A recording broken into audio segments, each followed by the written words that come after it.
Hi, my name is Norm Goos. I am in the Colonel Richard Summers chapter of the Sons of the American Revolution, the New Jersey Society, and I'd like to tell you about a Revolutionary War battle that occurred at Chestnut Neck, New Jersey. First of all, I'd like to tell you where Chestnut Neck is. Chestnut Neck is at Little Egg Harbor Inlet. It's in the Mullica River, about 7 or 8 miles in from the ocean, and it's right where the Garden State Parkway Bridge currently goes over the Mullica River. That's where most of our action is going to be located today. And so, as I move forward, this is a shot of a painting that was done probably 70 years ago by John Wanamaker's in Philadelphia depicting the battle. And this is just a small section of it. If you'd like to see the entire painting, which is about 30 feet long, you can go to the Port Republic, New Jersey City Hall and see it mounted in their council room. But let's get to our next slide. Here's a picture of the Mullica River. Now, here's the logistics, the geography. There is an inlet today called Little Egg Harbor Inlet on the New Jersey coast. And inside that inlet is a large bay, probably about 5 miles across. And that's called Great Bay because of its size. That, in the back end of it, is where the Mullica River empties. The Mullica River starts all the way up near Rancocas, New Jersey. And when it comes down near Chestnut Neck, it has a serpentine effect to it. And Chestnut Neck is on one of the bends. So as we're thinking, let's go to the Revolutionary War time. You know, if you look at the screen in 1773, the Boston Tea Party occurred. And we won't give a lot of detail. But you know, again, 2 years later in 1775, we have the battles of Lexington and Concord. And then the patriots in those two towns, the militia, if you want to call them that, chased the British all the way back to Boston. And Boston was blockaded by volunteers, the British being in town, the volunteers circling. Well, as we go on, some things started happening in New Jersey. The British had a lot of troops up in Boston and a lot of ships, and they had to feed those soldiers and sailors.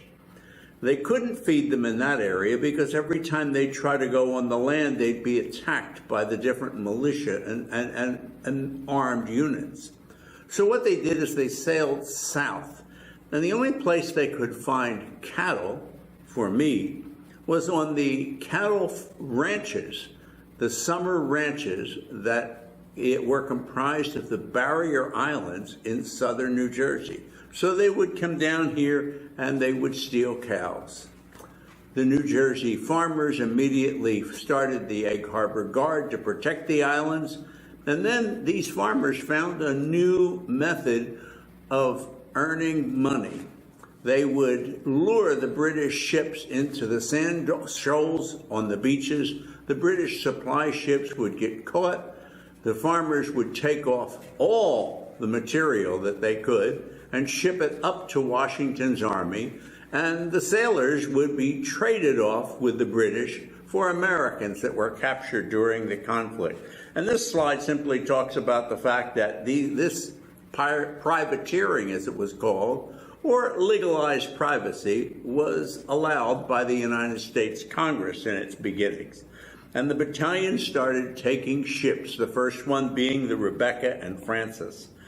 At the same time, they realized they were going to have to protect the fort that they built at the inlet. Now, remember I said there's Little Egg Harbor Inlet. Well, the Little Egg Harbor Inlet that we know today was not there in the 1770s. It was 5 miles north of there, and it was still called by the same name. Right inside that inlet, when you reached the marshes, was a large island, and that island was called Foxborough, presumably because there were families of fox living on it. The early militia built a fort out of logs and mud there. And they simply called the fort the Mud Fort in Foxborough. And initially they had some small cannon there to try to protect against the British coming in and raiding the various farms and salt works and things like that in the area. And many of the soldiers that were in these units later on in the 1830s, when they applied for pensions, talked about building these forts as early as mid to late 1775, and certainly built them very well in 1776. So they built this fort out on Foxborough Island, and that protected the inlet itself. But back at Chestnut Neck, realizing that the British could come in the inlet eventually and attack that, they built a fort there right on the river where they could shoot any ships coming in, and then another fort on a hill behind it where they could lob mortars onto the ships coming down the river. You say, well, why would they do that? Think about the privateers and the ships that they were snatching from the British, the supply ships. They would bring them into the harbor, get them to just where it was shallow water. If the ship was small enough, they'd wait for high tide and sail it back to Chestnut Neck. If the ship was too big, they'd unload it onto smaller boats, and then they'd send the ship back out all the way to Philadelphia to be used as an American supply ship, privateer ship, or warship. So Chestnut Neck was a big deal in this particular time, and they needed to protect it. They kept on snatching ships throughout 75 and 76. Several more were collected on the beach, and there's a cute story, and it's told enough times that we're pretty sure it's true. What the soldiers would do is they'd take out in their rowboats, their sailboats, a couple of mules to the island, and they would strap the mules together as if they were pulling a wagon. And what they do is they put something on the mule's back, a board, and on top of the board they'd put a large lantern that would be fueled by whale oil. They'd now walk the mule in a long oval shape. Now, 4 or 5 miles out to sea, that looked like a lighthouse turning. And so the British supply ships would think they had reached an inlet, and they'd come charging in at full steam, only to run right up on the sandbar, and the Egg Harbor Guard, the militia, would be there waiting to arrest the sailors, take all the food and ammunition and materials off, and they would get a piece of the action as it was sold or shipped to George Washington to supply his troops. And again, the ships were used for other purposes. This started really bothering the British. Now, the British started doing things to try to get back at them. They started raids. And since the county north of us, what we call Ocean County today, was populated mainly by British loyalists, those people would come down and try to burn a house or retake a ship, those kind of things. At one time, in 1777, we're told that the people from here, the militia from here, went up to New Gretna in that area and tried to clear out these loyalists, but the loyalists were too powerful for them. Another time, in 1777, they saw 3 British ships out in the middle of Great Bay. And so they ran to today's Leeds Point, and they set up 2 small cannon and a small mortar. And they attacked those ships. And they had gotten so good at their cannon and mortar aim that they were able to sink one of them. And in 1832, when the Pension Act was passed, and these folks gave their affidavits before the court, they said that the wreckage of that ship was still laying out in Great Bay. It's not there today. Time and water has taken care of that. Well, after that, in 1778, the British attacked a little town called Absecon. And when that occurred, they were there to burn houses and burn salt works. But the militia was called up, and the militia beat the British there, took about 30 prisoners, and as far as we now can tell from a brand new pension application from a man named Bates that lived outside of Hamilton, that about 30 of the British that came were killed there. And so that's kind of an interesting story of a second battle that was fought in Atlantic County that we just learned about today as I'm recording this. Well, we get back to the Battle of Chestnut Neck. What's going to cause the British to come all the way down from New York and do battle for a little town with only 13 buildings? Doesn't make a lot of sense, does it? Well, yes, it does. If we think of the straw that broke the camel's back, that proverb, I'd like to describe 18 straws that broke the British camel's back.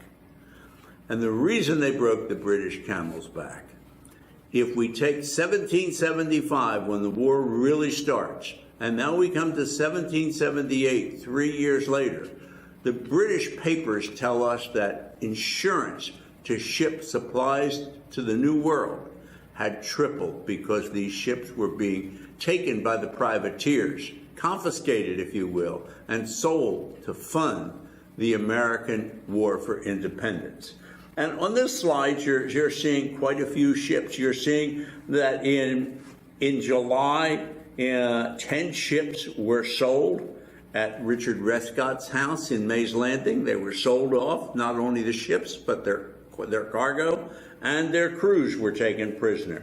We get to September, early September, and there are 4 more ships, British ships, taken and sold at Chestnut Neck. And then finally, 4 more ships later in September are taken to Mays Landing, and they are sold. So these 18 ships within about a 45-day period are the 18 straws that broke the camel's back and caused the British in London to tell their generals here in New York City, you need to go down there to Chestnut Neck and you need to clean out that nest of rebel pirates.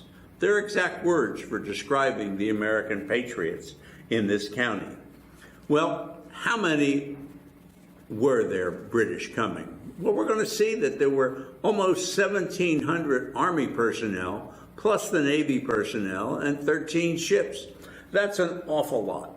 But you see, in those days, George Washington had great spies, and so did the British. So in fact, there were no secrets. Everybody knew what the other side was going to do, and by fast horses, the news spread quickly. So what happens? The British now know that the Americans are getting ready for them. Colonel Summers, the local commanding officer of what we call the 3rd Gloucester Battalion, Summers Battalion, the Egg Harbor Guard, whichever name you choose, realized that a war was coming to his area. So he immediately began to collect together supplies, ammunition, clothing that would wear out quickly, and food.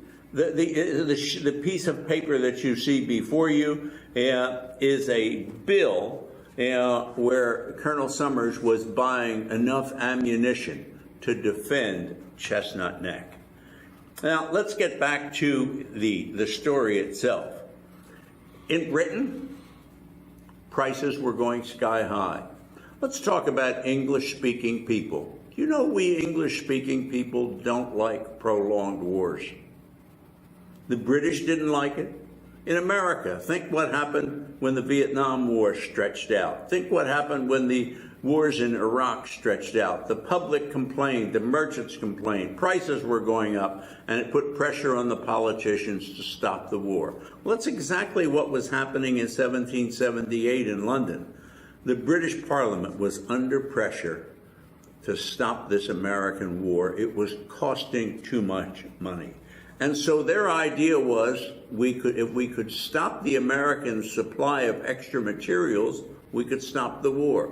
Where do the extra materials come from? Chestnut Neck was the largest privateering port between Boston, Massachusetts, and Charleston, South Carolina. It was a major place where the privateers unloaded their captured ships and sold them.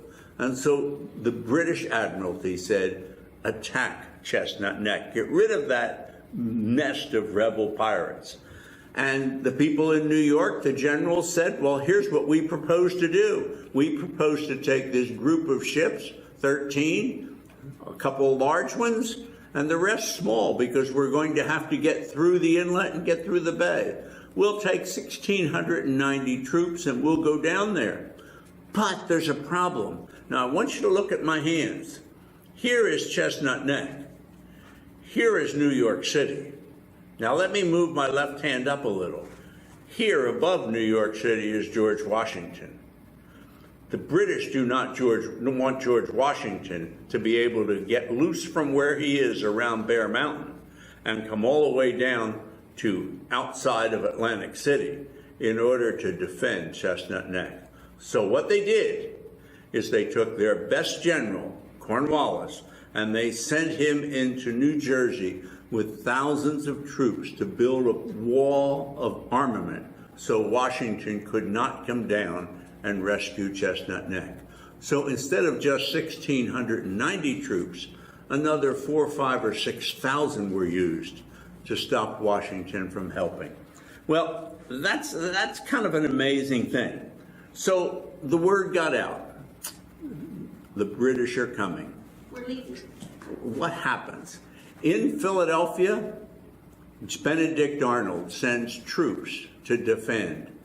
In Trenton, Count Pulaski is sent with hundreds of troops to defend. There's an Army colonel, a Virginia Army colonel named Thomas Proctor, who's in Haddonfield, New Jersey, recovering from a wound. He's sent down to see what can be done to defend Chestnut Neck. He gets here, he goes to Chestnut Neck, he meets Major George Payne, and they go out in probably a sail and rowboat out to the island of Foxborough, and they reconnoiter the inlet. All of a sudden, the next day, British troops show up in the ocean outside the inlet, and they started struggling for 24 hours to get in. At this point, Payne and the colonel, Virginia colonel, come in and get back in their boat and come all the way back to Chestnut Neck. Payne writes a letter to Summers that says, activate the militia.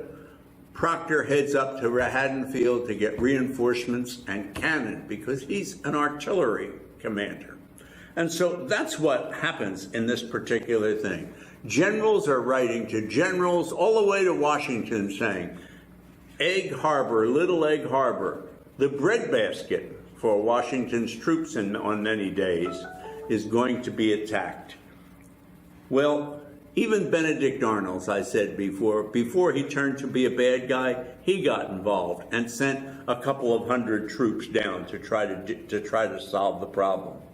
This right here is the letter, by the way, that Major Payne sent to Colonel Summers to tell him to activate the militia, and he tells him to do it quickly.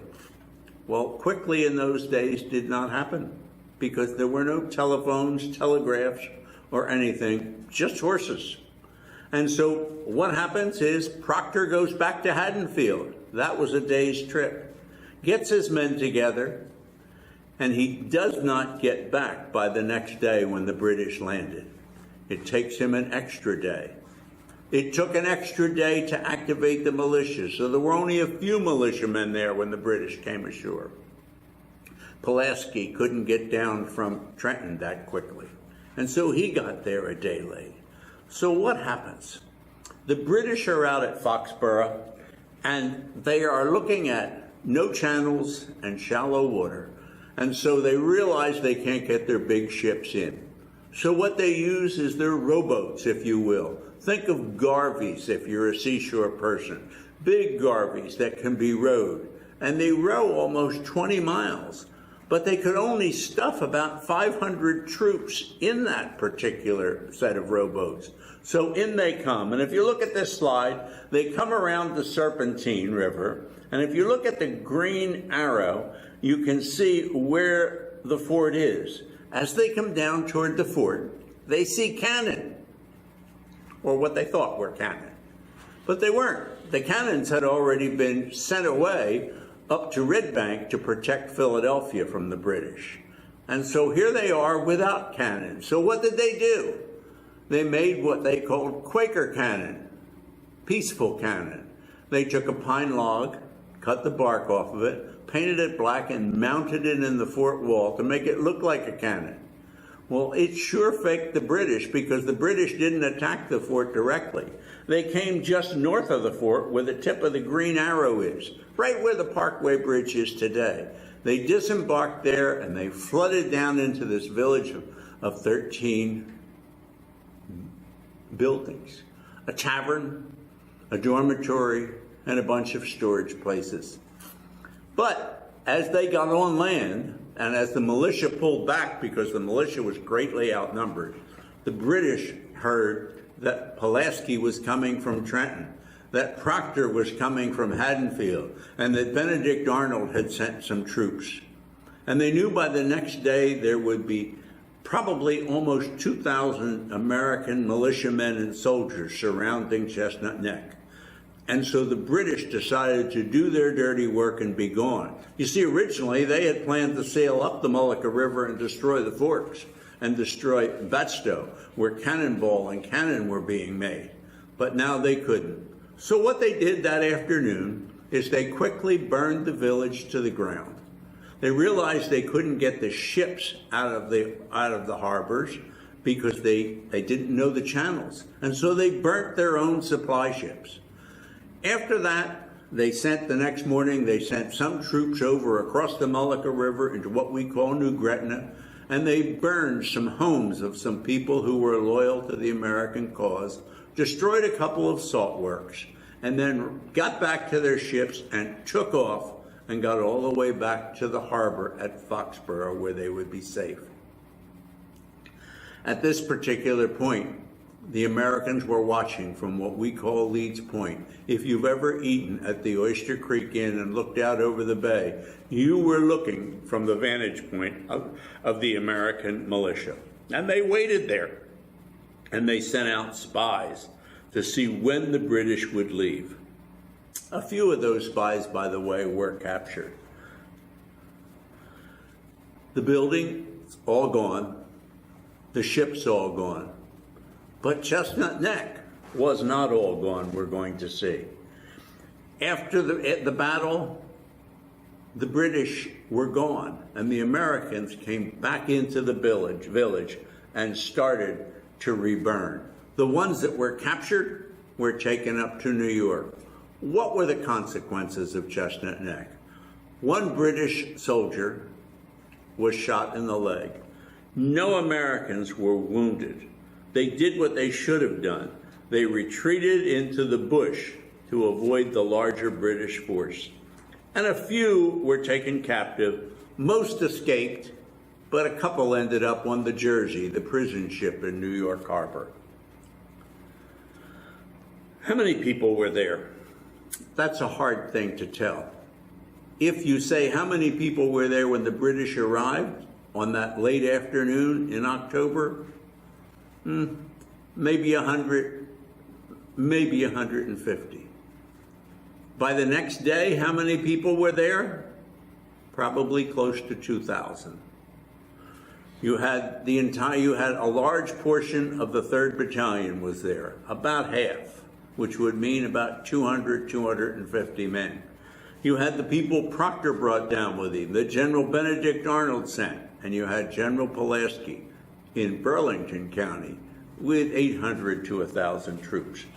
This that you see on the screen is a company population report done by Captain Zephaniah Steelman, where he had 90 privates under his command that day, 2 sergeants, 2 lieutenants, and himself, the captain. How many men were in the other Patriot companies, the militia companies? We don't know. We have another muster roll, this is called, that reads 30 privates.